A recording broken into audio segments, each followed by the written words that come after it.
আমাদের ভারপ্রাপ্ত আমাদের চেয়ারম্যান জনাব তারেক রহমান সাহেব মা এবং সন্তান সহ ঈদের পরে ইনশাআল্লাহ বাংলাদেশের মাটিতে ফিরে এসে দেশ এবং জাতির আগামী দিনে জনগণকে সঙ্গে নিয়ে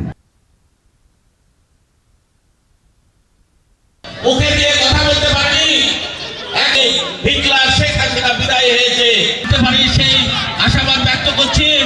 জিন্দাবাদ তারেক রহমান জিন্দাবাদ। আপনার মাকসাদ কামনা করে শেষ করছি।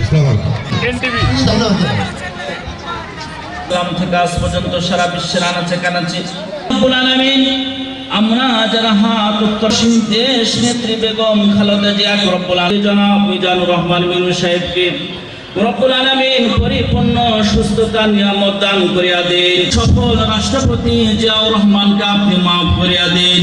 বলেন নেক উদ্দেশ্যগুলো আপনি কবুল মঞ্জুর করিয়া নিন। লা ইলাহা ইল্লাল্লাহু মুহাম্মাদুর রাসূলুল্লাহ।